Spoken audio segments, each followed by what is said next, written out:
Stage wise budget for construction, ಅಂದರೆ ಯಾವ್ಯಾವ ಹಂತಗಳಲ್ಲಿ ಎಷ್ಟೆಷ್ಟು ಬಜೆಟ್ ಖರ್ಚಾಗುತ್ತೆ ಕನ್ಸ್ಟ್ರಕ್ಷನ್ ಮಾಡುವಾಗ ಅನ್ನೋದು ಮೊದಲನೇ ಪ್ರಶ್ನೆ. ಪ್ರತಿ ಫ್ಲೋರು ಮಿನಿಮಮ್ ನಿಮಗೆ ಕನ್ಸ್ಟ್ರಕ್ಷನ್ಗೆ 20 ಲಕ್ಷ ಖರ್ಚಾಗುತ್ತೆ.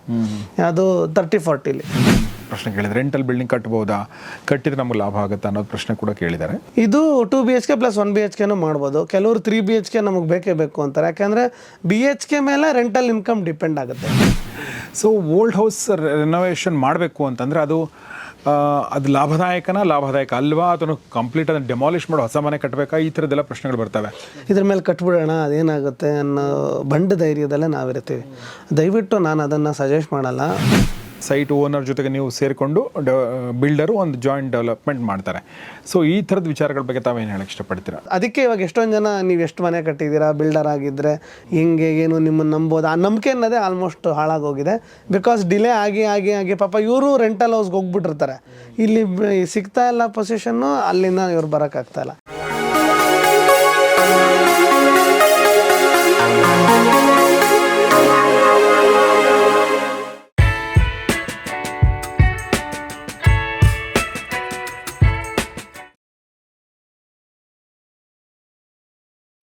ಸ್ನೇಹಿತರೆ ನಮಸ್ಕಾರ. ಗೌರಿ ಶಕ್ಕಿ ಸ್ಟುಡಿಯೋದ ವಿಶೇಷ ಕಾರ್ಯಕ್ರಮ ದ ಬಿಸ್ನೆಸ್ ಗುರು, ನಿಮಗೆಲ್ಲ ಆತ್ಮೀಯ ಸ್ವಾಗತ. ನಾನು ಗೌರಿ ಶಕ್ಕಿ, ಬಿಸ್ನೆಸ್ ಗುರು. ಈ ಕಾರ್ಯಕ್ರಮದಲ್ಲಿ ಇವತ್ತು ನಮ್ಮೊಂದಿಗಿದ್ದಾರೆ ಮೇಕ್ ಇಟ್ ಬಿಲ್ಡ್ ಈ ಒಂದು ಸಂಸ್ಥೆಯ ಸಂಸ್ಥಾಪಕರು ಮತ್ತು ಓನರ್ ಆಗಿರುವಂಥ ಮನ್ದೀಪ್ CS ಅವರು. ಮನ್ದೀಪ್ ಅವರೇ ನಮಸ್ಕಾರ, ವೆಲ್ಕಮ್ ಟು ದ ಶೋ.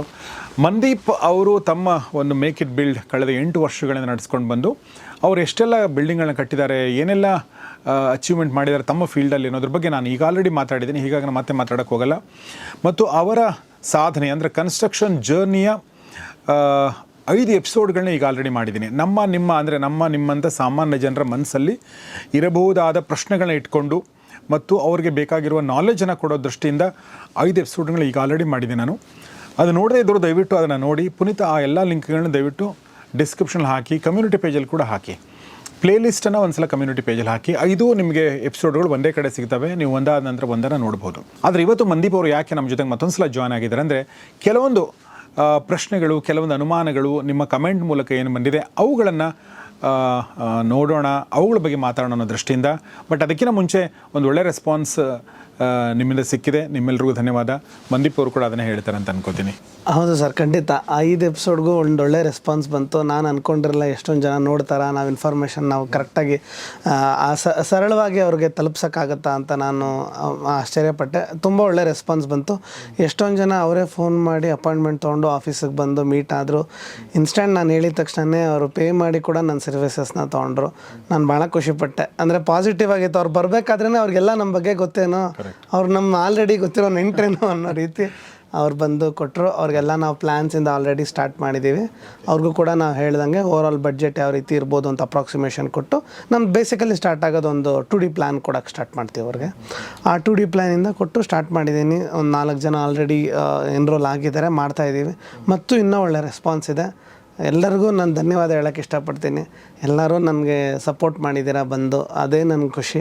ಇದನ್ನಿನ್ನೂ ಎಷ್ಟು ಇನ್ಫಾರ್ಮೇಟಿವ್ ಆಗಿ ಏನೇನು ನಿಮಗೆ ತಲುಪಿಸ್ಬೋದು, ಖಂಡಿತ ಇದನ್ನು ಮಾಡೋಣ ಅನ್ನೋ ಆಸೆ ಇಟ್ಕೊಂಡಿದ್ದೀವಿ.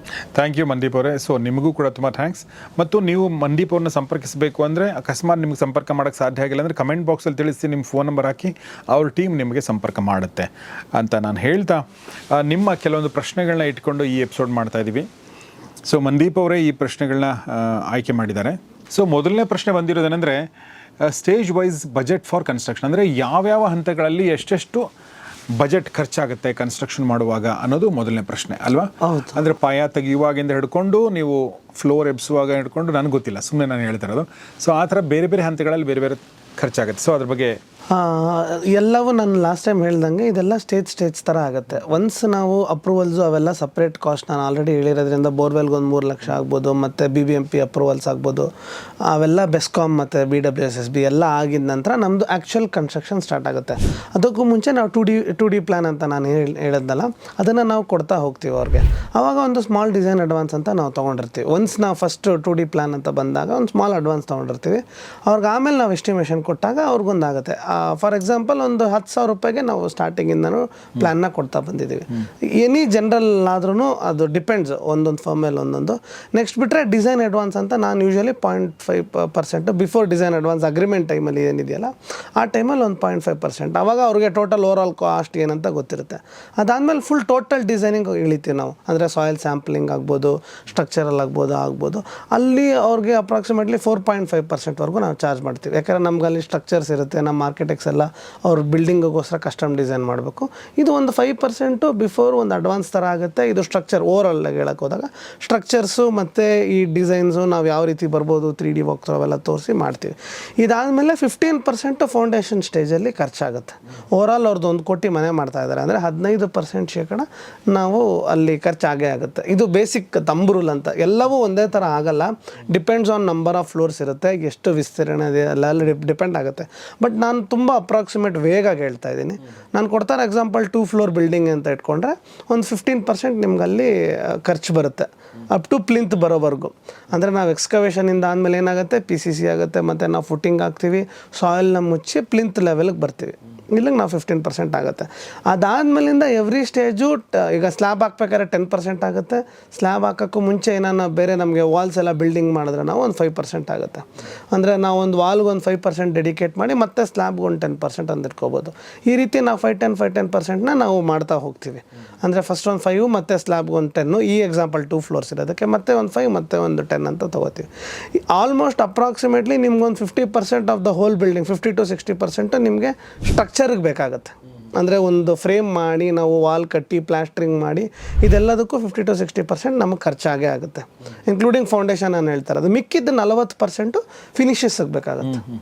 ಆ ಅಂದರೆ ನಾನು ಈ G+2 ಹೇಳ್ತಾ ಇದ್ದೀನಿ. ಮತ್ತೆ ಡಿಪೆಂಡ್ ಆಗುತ್ತೆ ಅಪ್ರಾಕ್ಸಿಮೇಟ್ ಕಾಸ್ಟಾಗಿ ಬಂದಾಗ. ಅಲ್ಲೂ ಕೂಡ ನಾವು ಒಂದು 5%, 10%, 5-10 ಅಂತ ಇಟ್ಕೊಂಡು ಹೋಗ್ತೀವಿ. ಮತ್ತು ಅದಾದಮೇಲೆ ನಿಮಗೆ ಬರುತ್ತೆ ಪೇಂಟಿಂಗ್ ಬರುತ್ತೆ, ಫ್ಲೋರ್ ಫಿನಿಷಸ್ ಬರುತ್ತೆ, ಡೋರ್ಸ್ ಬರುತ್ತೆ, ಎಲೆಕ್ಟ್ರಿಕಲ್ ಬರುತ್ತೆ, ಎಲ್ಲವೂ ಬರುತ್ತೆ. ನಮ್ಮ ಕಂಪ್ನಿಲಿ ನಾವು ಬಿಫೋರ್ ಇವನ್ನೆಲ್ಲ ಮಾಡಿ ಅವ್ರಿಗೊಂದು ಹ್ಯಾಂಡ್ ಓವರ್ ಮಾಡೋ ಟೈಮಿಗೆ ನಾವು ಬರ್ತಾ ಇದ್ದೀವಿ. ಸ್ನ್ಯಾಕ್ಸ್ ಅಂದರೆ ಸಣ್ಣ ಪುಟ್ಟ ಏನೇನು ಪ್ರಾಬ್ಲಮ್ಸ್ ಇರ್ಬೋದು ಅದಕ್ಕೂ ಮುಂಚೆ 5% ಅವ್ರ ಕೈಯಲ್ಲೇ ಇರುತ್ತೆ. ಅದಾದಮೇಲಿಂದ ನಾವು ಅವರು ಸ್ನ್ಯಾಗ್ ಲಿಸ್ಟ್ ಅಂತ ರೆಡಿ ಮಾಡಿ ನಮ್ಗೆ ಇದೆಲ್ಲ ಒಂದು ಸ್ವಲ್ಪ ನ್ಯೂನ್ಯತೆಗಳಿದೆಯಾ ಅಥವಾ ನಾವು ಒಂದು ಸತಿ ಕ್ವಾಲಿಟಿ ಚೆಕ್ ಮಾಡಿ ಯಾವ ರೀತಿ ಇನ್ನೂ ಪರ್ಫೆಕ್ಟಾಗಿ ಕೊಡ್ಬೋದು ಅಂತ ಆದಮೇಲೆ 2.5% ಅವ್ರು ಪೇ ಮಾಡಬೇಕಾಗುತ್ತೆ. Ultimately 2.5% at the time of hand over. So ಇದು ಅಪ್ರಾಕ್ಸಿಮೇಟ್ ಆಗಿ ನೀವು ಹೇಳಬೇಕಾದ್ರೆ BBMP ಅಪ್ರೂವಲ್ ಅಂತ ಹೇಳಿದ್ರಿ. ಅದೇ ಥರ ಈಗ ನಾವು ಈಗ ಮೈಸೂರಿಗೆ ಹೋದರೆ ಅಲ್ಲಿ ಬೇರೆ ಇರುತ್ತೆ, ನೀವು ಶಿವಮೊಗ್ಗದ ಬೇರೆ ಇರುತ್ತೆ, ಯಾವುದೋ ಒಂದು ತಾಲೂಕು ಪ್ಲೇಸಿಗೆ ಹೋದ್ರೆ ಬೇರೆ ಇರುತ್ತೆ ಅಪ್ರೂವಲ್ಗಳು. ಈಗ ನೀವು ಚಿಕ್ಕ ಪಟ್ಟಣಗಳಿಗೆ ಹೋದಂಗೆಲ್ಲ ಅಪ್ರೂವಲ್ ಬೇಗ ಸಿಗುತ್ತಾ, ಹೇಗೆ ಓಡಿಸೆ? ಈಗ ಅಪ್ರೂವಲ್ಸ್ಗೆ ಬಂದರೆ ಇವಾಗ BDI ಇದೆ, BBMP ಇದೆ, ಮತ್ತು ನಮಗೆ ಬಯಪ ಅಂತ ಹೇಳ್ತೀವಿ ಏರ್ಪೋರ್ಟ್ ಕಡೆ ಬಂದಾಗ, ಮತ್ತು ಪಂಚಾಯತಿ ಇದೆ. ಅದು ಯಾವ ಲಿಮಿಟ್ಸಿಗೆ ಸೇರುತ್ತೆ ಅನ್ನೋದು ನಾವು ಫಸ್ಟ್ ತೊಗೋಬೇಕಾಗತ್ತೆ. ಈಗ ಫಾರ್ ಎಕ್ಸಾಂಪಲ್ BBMPಗೆ ಬಂದರೆ ನಾವು ಎ ಖಾತಾ ಮತ್ತು ಬಿ ಖಾತಾ ಅನ್ನೋದು ಜನರಲ್ ಟರ್ಮ್ಸ್ ಅಲ್ಲ. ಆದರೆ ಎ ಖಾತಾಗೆ ಮಾತ್ರ ಅಪ್ರೂವಲ್ ಸಿಗುತ್ತೆ. ಇದೊಂದು ಎಲ್ಲರೂ ಕೇಳಿದ್ದಾರೆ, ಬಿ ಖಾತಾಗೆ ಏನಾದರೂ ಅಪ್ರೂವಲ್ ಸಿಗಬಹುದಾ ಅಂತ. ಅಪ್ರೂವಲ್ ಸಿಗಲ್ಲ ಬಿ ಖಾತಾಗೆ, ಯಾಕೆಂದರೆ ಅದು ಸೆಕೆಂಡ್ರಿ ಖಾತಾ. ನಮಗೆಲ್ಲ ಮೇನ್ ಖಾತಾ ಮತ್ತು ಮೇನ್ ಬಿಲ್ಡಿಂಗ್ ಬಂದು ಎ ಖಾತಾ. ಅದರ ಆಲ್ರೆಡಿ ಬಿ ಖಾತಾ ಅಂದರೆ ನೀವು ರೆವಿನ್ಯೂ ಸೈಟ್ ಆಗಿರ್ಬೋದು ಅಥವಾ ಬೇರೆ ಥರ ನಮಗೆ ಪ್ರಾಪರ್ ಡಾಕ್ಯುಮೆಂಟ್ ಇಲ್ಲದೆ ಇರೋದು ಅನ್ನೋ ಥರ. ಮತ್ತು ಹೆಂಗೆ ಅವ್ರಿಗೆ ಮನೆ ಕಟ್ಟಬೇಕಂತಂದರೆ ಅದು ಏನು ಅನ್ಫಾರ್ಚುನೇಟ್ಲಿ ಏನಂದರೆ ಪ್ಲ್ಯಾನ್ ಸಿಗಲ್ಲ, ಒಂದು ಧೈರ್ಯದ ಮೇಲೆ ಮನೆ ಕಟ್ಟಬೇಕಾಗತ್ತೆ ಸರ್, ಅಷ್ಟೇ. ಅದು ಅದೇ ಹೇಳಿಲ್ಲ, ಸರ್ಕಾರ ರೂಲ್ಸ್ ಮಾಡೋದೇ ನೀವು ತಪ್ಪು ಮಾಡಿ ನಾವು ಹಿಡಿತೀವಿ ಅನ್ನೋ ರೀತಿ ಆಗಿದೆ. ಅವರೇ ಬಿ ಖಾತಾ ಅಂತ ಒಂದು ಸಣ್ಣದಾಗಿ ಖಾತಾ ಮಾಡಿಕೊಡ್ತಾರೆ, ಬಟ್ ಅದು ಟೆಂಪ್ರವರಿ ಪರ್ಪಸ್ ಅಂತ ಹೇಳ್ತಾರೆ. ಅದ್ರಲ್ಲಿ ಕಟ್ಟಲೇಬೇಕಾಗತ್ತೆ ಕೊನೆಗೆ. ಈಗ ಈ ವಿಡಿಯೋಲು ನೋಡಿಕೊಂಡು ನನಗೆ ಬಿ ಖಾತಾ ಕಸ್ಟಮರ್ಸ್ ಬಂದಿದ್ದರು. ನಾವು ಅವ್ರಿಗೆ ಹೇಳಿದ್ದೀವಿ ಅಪ್ರೂವಲ್ ಸಿಗಲ್ಲ, ಬಟ್ ನಿಮ್ಮ ರಿಸ್ಕು ಕಟ್ಬೋದು ಅಂತ. ಕೆಲವರು ರೆಂಟಲ್ ಪ್ರಾಪರ್ಟೀಸು ಕಟ್ತಾರೆ, ಇದೊಂದು ಇರುತ್ತೆ. ಆಮೇಲೆ ನಿಮಗೆ ಒಂದು ಅಪಾರ್ಟ್ಮೆಂಟ್ ಅಂತ ಬಂದಾಗ 2 ಥರ ಖಾತಾ ಇರುತ್ತೆ. ನಾನು ಇದನ್ನು JDಯಲ್ಲೂ ಹೇಳ್ತೀನಿ ನಿಮಗೆ. ಲ್ಯಾಂಡ್ಗೆ ಒಂದು ಖಾತಾ ಇರುತ್ತೆ, ಬಿಲ್ಡಿಂಗ್ಗೆ ಒಂದು ಖಾತಾ ಇರುತ್ತೆ. ಲ್ಯಾಂಡಿಗೆ ಎ ಖಾತಾ ಆದರೆ ಬಿಲ್ಡಿಂಗಿಗೆ ಬಿ ಖಾತಾ ಬರ್ಬೋದು, ನಾವು ಯಾವಾಗ ಸೆಟ್ ಬ್ಯಾಕ್ಸ್ ಬಿಟ್ಟದೆ ಮಾಡಿರ್ತೀವಿ ಅಂತ. ಈ ಬಿಲ್ಡರ್ ಫ್ಲೋರ್ ಎಲ್ಲ ತೊಗೋಬೇಕಾದ್ರೆ ಇದೊಂದು ಕನ್ಸಿಡ್ರೇಷನ್ ನೀವು ಮಾಡಬೇಕಾಗುತ್ತೆ. ಸುಮ್ಮನೆ ಎ ಖಾತಾ ಅಂತ ಹೇಳ್ತೀವಿ, ಬಟ್ ಅದು ಎ ಖಾತಾ ಸೈಟಿಗೆ ಬಿಲ್ಡಿಂಗಿಗೆ ಅವೆರಡಕ್ಕೂ ಬೇರೆ ಇದೆ ಅನ್ನೋದೇ ಎಷ್ಟೊಂದು ಜನ. ಈ ಸೈಟ್ಗೆ ಎ ಖಾತಾ ಇದ್ರೆ ಬಿಲ್ಡಿಂಗ್ಗೆ ಎ ಖಾತಾ ಸಿಗುತ್ತಲ್ವಾ? ಇಲ್ಲ, ಸಿಗದೇ ಇರ್ಬೋದು. ಬಿ ಖಾತಾ ಸಿಗ್ಬೋದು, ಸೈಟ್ಗೆ ಎ ಖಾತಾ ಆದರೆ ಬಿಲ್ಡಿಂಗ್ ಬಿ ಖಾತಾ ಆಗ್ಬಿಡುತ್ತೆ. ಯಾಕೆ ಅಂದರೆ ಅದರಲ್ಲಿ ನಾವು ಅಂದರೆ ಸೆಟ್ ಬ್ಯಾಕ್ಸ್ ಕರೆಕ್ಟಾಗಿ ಬಿಟ್ಟಿರಲ್ಲ. ನಂಬರ್ ಆಫ್ ಕಿಚನ್ಸ್ ಅಂತ ಪ್ರತಿಯೊಂದು ಸೈಟ್ಗೂ ಇರುತ್ತೆ. ಈಗ 30-40ಗೆ ಎಷ್ಟು ಸೈಟ್ ಅಂದರೆ ಎಷ್ಟು ಕಿಚನ್ಸ್ ಇರಬೇಕು, 40-60ಗೆ ಎಷ್ಟು ಇರಬೇಕು, ಆ ಲಿಮಿಟ್ ದಾಟ್ ಹೋಗಿ ನಾವು ಸೆಟ್ ಬ್ಯಾಕ್ಸ್ ಬಿಟ್ಟಿಲ್ಲ ಅಂದರೆ ಗೌರ್ಮೆಂಟ್ ಅವರು ಅದಕ್ಕೆ ಬಿ ಖಾತಾ ಬಿಲ್ಡಿಂಗ್ ಅಂತ ಮಾಡ್ತಾರೆ. ಈಗ ಮೇಜರ್ ಬಿಲ್ಡರ್ ಫ್ಲೋರ್ಸು ಎ ಖಾತಾ ಮಾಡೋಕ್ಕಾಗಲ್ಲ, ಯಾಕಂದರೆ ನಂಬರ್ ಆಫ್ ಕಿಚನ್ಸ್ ಜಾಸ್ತಿ ಆಗುತ್ತೆ. ಫಾರ್ ಆನ್ ಎಕ್ಸಾಂಪಲ್ 40-60 ಸೈಟಲ್ಲಿ ಒಂದು 8 ಮನೆ ನಾವು ಕಟ್ತೀವಿ ಅಂತ ಅಂದ್ಕೊಳ್ಳೋಣ, ಸೇಲ್ ಬಿಲ್ಡಿಂಗಿಗೆ ಹೋದಾಗ ಆ ಥರ ಬಿಲ್ಡರ್ ಫ್ಲೋರ್ ಅಂತ ಹೇಳ್ತೀವಲ್ಲ, ಆವಾಗ ನಿಮಗೆ ಆಟೋಮೆಟಿಕ್ ಸೈಟ್ ಎ ಖಾತಾ ಇರುತ್ತೆ, ಬಿಲ್ಡಿಂಗ್ ಬಿಲ್ಡಿಂಗ್ ಬೇಕಾಗ್ತಾ ಇರುತ್ತೆ. ಲೋನ್ ಅಪ್ರೂವಲ್ಸು ಎಲ್ಲ ಒಂದು ಅಡ್ಜಸ್ಟ್ಮೆಂಟಲ್ಲಿ ಆಗ್ತಾ ಇದೆ, ನಿಮಗೆಲ್ಲ ಅಪ್ರೂವ್ ಆಗುತ್ತೆ, ಬಟ್ ಇಟ್ಸ್ ಅ ಬಿ ಖಾತಾ. ನಾವು ಸೇಲ್ ಮಾಡ್ಬೇಕಾದ್ರೆ ಎಷ್ಟೊಂದು ಬಿಲ್ಡರ್ಸು ಅದನ್ನು ಏಕಾಂತ ಅಂತ ಹೇಳ್ತಾರೆ, ಬಟ್ ನಮ್ಮ ಉದ್ದೇಶ ಅದರಲ್ಲಿ ಡೀಪಾಗಿ ಇಳಿದು ಅದು ಬಿಲ್ಡಿಂಗಿಗೇನು ಇದಕ್ಕೇನು ಒಂದು BBMP ಪ್ಲ್ಯಾನ್ ತೊಗೊಂಡಾಗ ನಮ್ಗೆ ಗೊತ್ತಾಗುತ್ತೆ, ಇದರಲ್ಲಿ ಎಷ್ಟು ಕಿಚನ್ಸ್ ಅಪ್ರೂವ್ ಆಗಿದೆ ಅಂತ. ಅದ್ರ ಮೇಲೆ ಡಿಪೆಂಡ್ ಆಗುತ್ತೆ. ಒಂದು ಕಿಚನ್ ಅಪ್ರೂವ್ ಅಂತಂದ್ರೆ ಒಂದು ಮನೆ ಅಂದಾಗ ಅದು ಒಂದು ಮನೆಗೆ ಒಂದು ಕಿಚನ್ ಅಂತ ಅಂದ್ಕೊಳ್ಳೋಣ. ನಂಬರ್ ಆಫ್ ಹೌಸಸ್ ಅಂತ ಹೇಳ್ಬೋದು. ನಾವು ಕಿಚನ್ ಅಂತ ಹೇಳಿದೆ, ಬಟ್ ನಂಬರ್ ಆಫ್ ಹೌಸಸ್ ಅಂತ ಹೇಳ್ಬೋದು. ಅದಕ್ಕೊಂದು ಲಿಮಿಟೇಷನ್ ಇದೆ, ಅದನ್ನು ದಾಟಿದ್ರೆ ಅದು ಬೇಕಾತ ಆಗೋಗುತ್ತೆ ಆಟೋಮೆಟಿಕ್. ಓಕೆ, ನೆಕ್ಸ್ಟ್ ಪ್ರಶ್ನೆ ಇರುವಂಥದ್ದು ಅಂದರೆ 2030, 3040, 4060 ಈ ಒಂದು ಪ್ಲ್ಯಾನ್ಸ್ಗೆ ಏನು ಆಪ್ಷನ್ಸ್, ಕನ್ಸ್ಟ್ರಕ್ಷನ್ಗೆ ಏನು ಆಪ್ಷನ್ಸ್ ಇರುತ್ತೆ ಅನ್ನೋದು ಒಂದು ಪ್ರಶ್ನೆ. ಮತ್ತು ರೆಂಟಲ್ ಬಿಲ್ಡಿಂಗ್ ಕಟ್ಟೋದ್ರ ಬಗ್ಗೆನೂ ಒಂದಷ್ಟು ಜನ ಪ್ರಶ್ನೆ ಕೇಳಿದ್ದಾರೆ. ರೆಂಟಲ್ ಬಿಲ್ಡಿಂಗ್ ಕಟ್ಬೋದಾ, ಕಟ್ಟಿದ್ರೆ ನಮಗೆ ಲಾಭ ಆಗುತ್ತಾ ಅನ್ನೋದು ಪ್ರಶ್ನೆ ಕೂಡ ಕೇಳಿದ್ದಾರೆ. ಎರಡೂ ಪ್ರಶ್ನೆಗಳಿದೆ. ಹೌದು, ಖಂಡಿತ ನಾನು ಇದ್ರ ಬಗ್ಗೆ ಉತ್ತರ ತಿಳಿಸ್ಕೊಡ್ತೀನಿ. ಈಗ 2030 ಅಂತ ಬಂದಾಗ ಯೂಶಲಿ ತುಂಬ ರೆಂಟಲ್ ಅಂತ ಯಾರು ನೋಡೋಕೆ ಹೋಗಲ್ಲ. ನಾನು ಎರಡು ಪರ್ಸ್ಪೆಕ್ಟಿವಲ್ಲಿ ಹೇಳ್ತೀನಿ. ಓನ್ಗಿರ್ಬೋದು, ಸೆಮಿ ರೆಂಟಲ್ ಇರ್ಬೋದು, ಅಥವಾ ರೆಂಟಲ್ ಇರ್ಬೋದು, ಸೆಮಿ ಕಮರ್ಷಿಯಲ್ ಕೂಡ ಆಗ್ಬೋದು. ಇಷ್ಟು ಕಾಂಬಿನೇಷನ್ನಲ್ಲೇ ಇರುತ್ತೆ. 2030 ಯೂಶಲಿ ಗ್ರೌಂಡ್ ಫ್ಲೋರಲ್ಲಿ ನಾವು 1 BHK ಮಾಡೋದು ಸ್ವಲ್ಪ ಕಷ್ಟ. ಅದಕ್ಕೆ ಒಂದು ರೂಮ್ ಥರ ಕೊಟ್ಬಿಡ್ತೀವಿ ಅಷ್ಟೇ. 2030 ಸ್ಟಾರ್ಟ್ ಮಾಡಿದಾಗ ಮೇಲ್ಗಡೆ ಡೂಪ್ಲೆಕ್ಸ್ ಅಥವಾ triplex depending on number of people.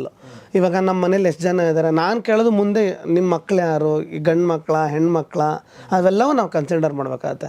ಅದ್ರ ಮೇಲೆ ಒಳಗಡೆಗೆ ಡೂಪ್ಲೆಕ್ಸ್ ಮಾಡ್ಕೊಬೋದು. ಅಂದರೆ ಗ್ರೌಂಡ್ ಫ್ಲೋರ್ ಬಂದು ನಿಮಗೆ ಸ್ಟಿಲ್ಟ್ ಅಂತ ಹೇಳ್ತಾರೆ, ಅದು ಬಂದು ನಿಮಗೆ ಈ ಒಂದು ರೂಮು ಮತ್ತು ಒಂದು ಟಾಯ್ಲೆಟ್ ಮಾಡ್ಬೋದು.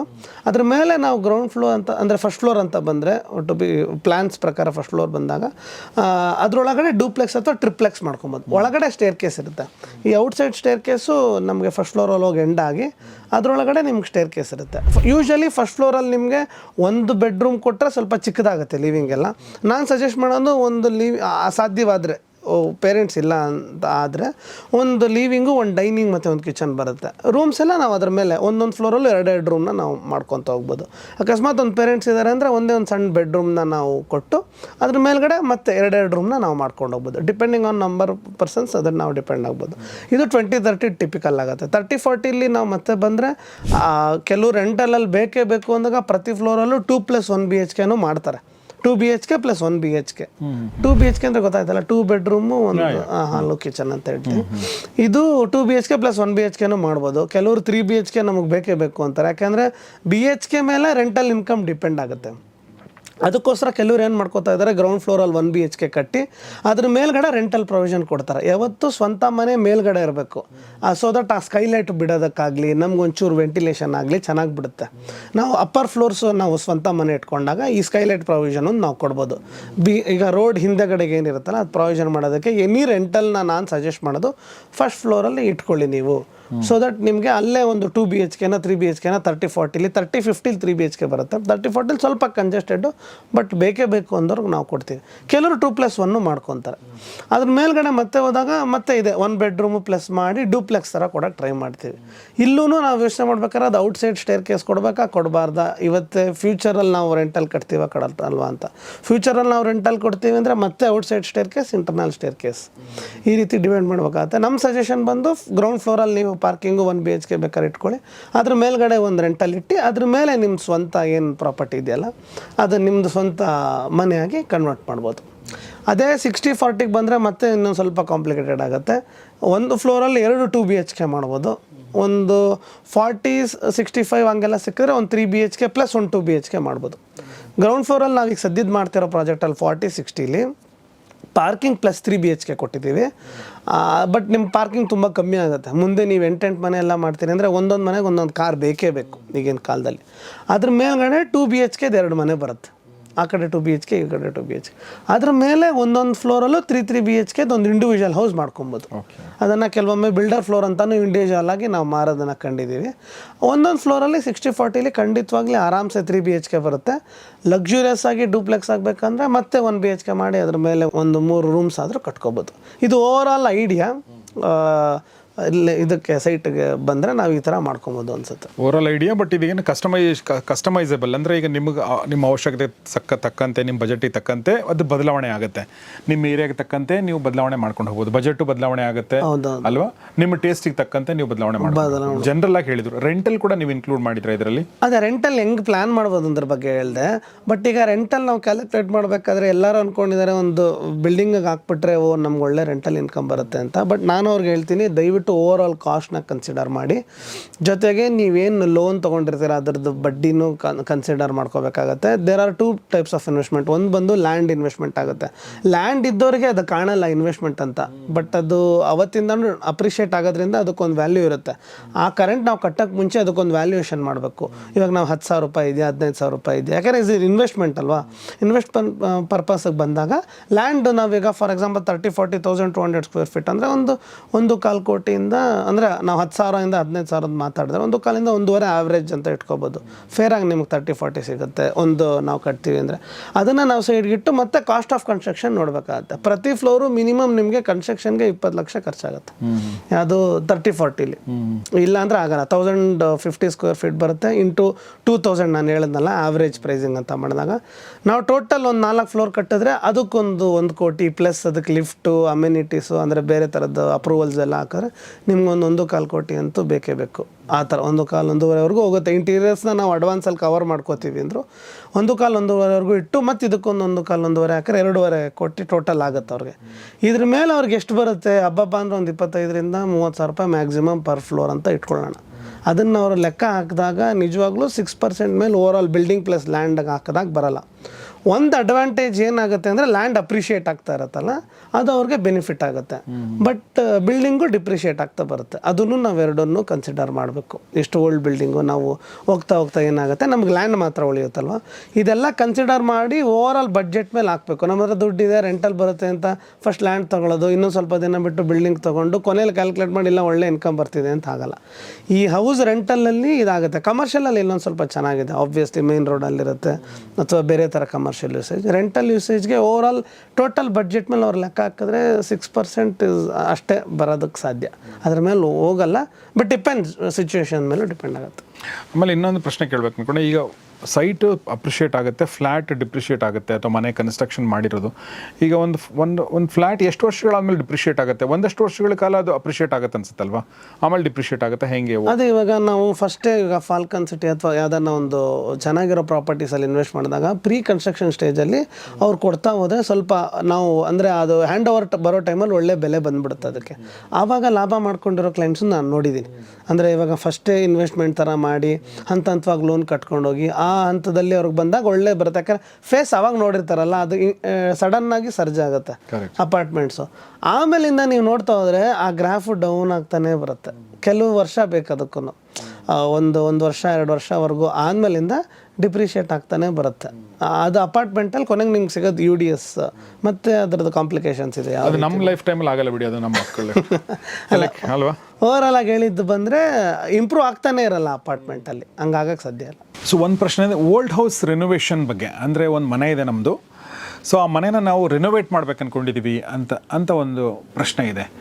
ಸೊ ಓಲ್ಡ್ ಹೌಸ್ ರಿನೋವೇಷನ್ ಮಾಡಬೇಕು ಅಂತಂದರೆ ಅದು ಲಾಭದಾಯಕ ಅಲ್ವಾ, ಅದನ್ನು ಕಂಪ್ಲೀಟ್ ಅದನ್ನು ಡೆಮಾಲಿಷ್ ಮಾಡೋ ಹೊಸ ಮನೆ ಕಟ್ಟಬೇಕಾ, ಈ ಥರದ್ದೆಲ್ಲ ಪ್ರಶ್ನೆಗಳು ಬರ್ತವೆ. ಆಮೇಲೆ ಓಲ್ಡ್ ಹೌಸ್ ಅಂದರೆ ಅದು ಬರೀ ಗ್ರೌಂಡ್ ಫ್ಲೋರ್ಲಿ ಇದೆಯಾ ಅಥವಾ ಅದಕ್ಕೆ ಬೇರೆ ಫ್ಲೋರ್ಗಳಿದೆ, ಈ ಥರ ಪ್ರಶ್ನೆಗಳು ಬರ್ಬೋದು. ಸೊ ನಿಮ್ಮ ಎಕ್ಸ್ಪರ್ಟ್ ಒಪಿನಿಯನ್.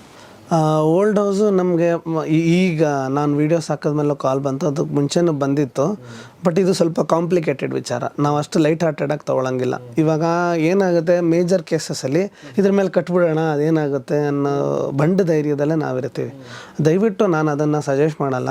ನಾನು ಅದಕ್ಕೆ ನಾನು ಓಲ್ಡ್ ಹೌಸ್ ರಿನೋವೇಷನ್ನೇ ಮಾಡೋದು ಬಿಟ್ಟಿದ್ದೀವಿ. ನಮಗೂ ಸ್ಟ್ರಕ್ಚರಲ್ ಸಪೋರ್ಟ್ ಎಲ್ಲ ತುಂಬ ಚೆನ್ನಾಗಿ ಬೇಕಾಗುತ್ತೆ ಅದಕ್ಕೆ, ನಮ್ಮ ಸ್ಟ್ರಕ್ಚರಲ್ ಇಂಜಿನಿಯರ್ ಜೊತೆಗೆ. ಇಲ್ಲಿ ಕಾಂಪ್ಲಿಕೇಶನ್ ಏನಾಗುತ್ತೆ, ನಾವು ಎಷ್ಟು ಫೌಂಡೇಶನ್ ಹಾಕಿದ್ದೀವಿ ಅಂತ ಎಷ್ಟೊಂದು ಜನಕ್ಕೆ ಗೊತ್ತೇ ಇರಲ್ಲ. ಆ ಡ್ರಾಯಿಂಗ್ಸು ಮಿಸ್ಪ್ಲೇಸ್ ಆಗೋಗಿರುತ್ತೆ. ಆವಾಗ ಇದರದ್ದು ಸ್ಟ್ರೆಂತ್ ನಾವು NDT ಅಂತ ಹೇಳ್ತೀವಿ, ನಾನ್ ಡಿಸ್ಟ್ರಕ್ಟಿವ್ ಟೆಸ್ಟ್ ಅಂತ. ರೆಬಾರ್ ಹ್ಯಾಮರ್ ಟೆಸ್ಟ್ ಇದೆ. ಮತ್ತು ನಮಗೆ ಏನು ಡೀಟೇಲಿಂಗ್ ಇರೋದಕ್ಕೆ ಪ್ರತಿಯೊಂದು ಕಾಲಮ್ನು ನಾವು ಅಂದರೆ ಮೇಲ್ಗಡೆ ಟೆರೇಸ್ಗೆ ಹೋಗಿ ಕಾಲಮ್ಸ್ನೆಲ್ಲ ನಾವು ಸ್ವಲ್ಪ ಓಪನ್ ಮಾಡಿದಾಗ ಎಷ್ಟು ರೀಇನ್ಫೋರ್ಸ್ಮೆಂಟ್ ಇದೆ ಅಂತ ಗೊತ್ತಾಗುತ್ತೆ. ಮತ್ತು ಫುಟ್ಟಿಂಗ್ನೂ ನಾವು ನೋಡಬೇಕು, ಯಾವ ಥರ ಹಾಕಿದ್ದಾರೆ, ಎಷ್ಟು ಡೆಪ್ತ್ಗೆ ಹೋಗಿದ್ದಾರೆ, ಅವೆಲ್ಲ ನಾವು ಲೆಕ್ಕ ಹಾಕಿದಾಗ ಅದು ಲೋಡ್ ತೊಗೊಳಲ್ವಾ ಮೇನ್ ಬಿಲ್ಡಿಂಗ್ ಅನ್ನೋದು ಫಸ್ಟ್ ನೋಡಬೇಕಾಗುತ್ತೆ. ಇದ್ರ ಮೇಲೆ ನಾವು ಅಪ್ಪರ್ ಫ್ಲೋರ್ಸ್ ಎಷ್ಟು ಹೋಗ್ಬೋದು ಅವೆಲ್ಲ ಮಾಡಬೇಕು. ಈಗ ಅಂದ್ಕೊಂಡಿದ್ದೀವಿ ಈಗ ನಮ್ಮದು ಇಲ್ಲ ತುಂಬ ಗಟ್ಟಿಯಾಗಿ ಹಾಕಿದ್ದಾರೆ 10 ಅಡಿಗೆ ಹೋಗ್ಬಿಟ್ಟಿದ್ದಾರೆ, ಅದು ಯಾವುದೂ ನಂಬಾರ್ದು. ಪ್ರಾಪರ್ ಸ್ಟ್ರಕ್ಚರಲ್ ಇಂಜಿನಿಯರ್ ಜೊತೆಗೆ ಅಥವಾ ಸಿವಿಲ್ ಇಂಜಿನಿಯರ್ ಜೊತೆಗೆ ಹೋಗಿ ಅದು ಎಷ್ಟು ತಡೆಯುತ್ತೆ ಅದ್ರ ಮೇಲೆ ಹೋಗಬೇಕು. ಕೆಲವ್ರು ಬಂಡ ಧೈರ್ಯದಿಂದ ಮಾಡೋದನ್ನು ನೋಡಿದ್ದು ನಾನು ನಿಲ್ಲಿಸಿದ್ದೀನಿ. ಯಾಕಂದರೆ ನಮ್ಮಲ್ಲಿ ಆ ರೇಂಜಿಗೆ ಸರ್ವಿಸಸ್ ನಾವು ಕೊಡೋಕ್ಕೆ ಆಗ್ತಾ ಇಲ್ಲ. ನಾನೆಲ್ಲ ಫ್ರೆಶ್ ಕನ್ಸ್ಟ್ರಕ್ಷನ್ ಮೇಲೇ ವರ್ಕ್ ಮಾಡ್ತಾಯಿದ್ದೀವಿ ಸದ್ಯಕ್ಕೆ.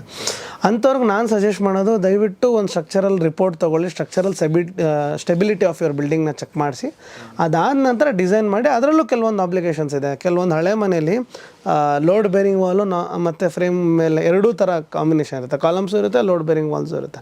ಅಲ್ಲೆಲ್ಲ ನಾವು ಗೋಡೆ ಮೇಲೆ ಗೋಡೆ ಕಟ್ಟಬೇಕಾ, ಯಾವ ರೀತಿ ಕಟ್ಟಬೇಕು, ಪ್ರೊಜೆಕ್ಷನ್ಸ್ ಯಾವ ರೀತಿ ತೊಗೋಬೇಕು, ಇದನ್ನೆಲ್ಲ ಕನ್ಸಿಡರ್ ಮಾಡಿ ಮಾಡಬೇಕಾಗತ್ತೆ. ಇದು ತುಂಬ ಅವಶ್ಯಕ. ನಾವೊಂದು ಸ್ಟ್ರಕ್ಚರಲ್ಸಬಿಲಿಟಿ ರಿಪೋರ್ಟ್ ಇಲ್ದಂಗೆ ಒಂದು ಬಿಲ್ಡಿಂಗ್ನ ಯಾರೂ ರಿನೋವೇಷನ್ನ ಮಾಡ್ಕೋಬಾರ್ದು ಅಂತ ನನ್ನ ಒಂದು ವಿಷಯ. ಓಕೆ, ಇನ್ನೊಂದು ಪ್ರಶ್ನೆ ಕೇಳಿದರೆ ಜಾಯಿಂಟ್ ಡೆವಲಪ್ಮೆಂಟ್ ಪ್ರಾಪರ್ಟೀಸ್ ಮತ್ತು ಪ್ರಾಜೆಕ್ಟ್ ಡಿಲೇಸ್ ಬಗ್ಗೆ ಕೇಳಿದರೆ. ಸೊ ಮೊದಲನೇ ನಾವು JD ಬಗ್ಗೆ ಮಾತಾಡೋಣ, ಅಂದರೆ ಜಾಯಿಂಟ್ ಡೆವಲಪ್ಮೆಂಟ್ ಪ್ರಾಜೆಕ್ಟ್ಗಳ ಬಗ್ಗೆ. ಸೊ ಒಂದು ಸೈಟ್ ತೊಗೋತೀರಾ, ಸೈಟ್ ಓನರ್ ಜೊತೆಗೆ ನೀವು ಸೇರಿಕೊಂಡು ಬಿಲ್ಡರು ಒಂದು ಜಾಯಿಂಟ್ ಡೆವಲಪ್ಮೆಂಟ್ ಮಾಡ್ತಾರೆ. ಸೊ ಈ ಥರದ ವಿಚಾರಗಳ ಬಗ್ಗೆ ತಾವೇನು ಹೇಳಕ್ಕೆ ಇಷ್ಟಪಡ್ತೀರಾ? ಎಲ್ರಿಗೂ ಗೊತ್ತಿರೋ ಥರ ಜಾಯಿಂಟ್ ಡೆವಲಪ್ಮೆಂಟ್ ಅಂದರೆ ಏನಂದರೆ, ಇವಾಗ ನಮ್ಮ ಹತ್ರ ಲ್ಯಾಂಡ್ ಇದೆ, ನಮಗೊಂದು ಸ್ವಲ್ಪ ವಯಸ್ಸಾಗಿದೆ ಅಥವಾ ಸಿಚುವೇಶನ್ ವೈಸು ನಾವು ಕಟ್ಟಕ್ಕೆ ನಮ್ಮ ಹತ್ರ ದುಡ್ಡಿಲ್ಲ, ನಾವು ಅವಾಗ ಏನು ಮಾಡ್ಬೋದು ಅಂದಾಗ ಹುಟ್ಟಿದ್ದು ಒಂದು ಆಲ್ಟರ್ನೇಟಿವ್ ಆಪ್ಷನ್ನು. ಇದರಲ್ಲಿ ನಿಮ್ಮ ಲ್ಯಾಂಡ್ ಇರುತ್ತೆ, ಬಟ್ ಒಬ್ಬ ಬಿಲ್ಡರ್ ಬಂದು ನಿಮ್ಮ ಲ್ಯಾಂಡಲ್ಲಿ ಕಟ್ಕೊಡ್ತಾರೆ. ಫಾರ್ ಎಕ್ಸಾಂಪಲ್ ನಾವು ಒಂದು 3 BHK 60-40 ಸೈಟ್ಗೆ ಒಂದು ಎಕ್ಸಾಂಪಲ್ ತೊಗೊಳ್ಳೋಣ. 60-40 ಸೈಟ್ ನಮ್ಮ ಹತ್ರ ಇದೆ, ಬಟ್ ಅದಕ್ಕೆ ಇವಾಗ ಇಲ್ಲ, ನಾವು ಕಟ್ಲಿಕ್ಕೆ ಆಗಲ್ಲ ಅಂತ ಸುಮ್ಮನೆ ಇರೋ ಬದಲು ಅದನ್ನು ನೀವು ಅರ್ಧನ ಅಥವಾ ಡಿಪೆಂಡ್ಸ್ ಆನ್ ಸಿಚುವೇಶನ್, ವ್ಯಾಲ್ಯೂಯೇಷನ್ ಮೇಲೆಲ್ಲ ಹೋಗುತ್ತೆ. ಸೈಟ್ ವ್ಯಾಲ್ಯೂ ಇದ್ದಷ್ಟು ಆ ಪರ್ಸೆಂಟೇಜ್ ಅನ್ನೋದು ವೇರಿ ಆಗ್ತಾ ಇರುತ್ತೆ. ಕನ್ಸ್ಟ್ರಕ್ಷನ್ ಕಾಸ್ಟ್ ಇಸ್ ಸೇಮ್ ಅಲ್ಲ, ಎಲ್ಲಿ ಕಟ್ಟಿದ್ರೂ ಕನ್ಸ್ಟ್ರಕ್ಷನ್ ಕಾಸ್ಟ್ ಸೇಮ್ ಇರುತ್ತೆ. ಲ್ಯಾಂಡ್ ವ್ಯಾಲ್ಯೂ ಜಾಸ್ತಿ ಆಗ್ತಾ ಇದ್ದಷ್ಟು ಲ್ಯಾಂಡ್ ಓನರ್ ರೇಷಿಯೋ ಕೂಡ ಜಾಸ್ತಿ ಆಗಬೇಕಾಗುತ್ತೆ.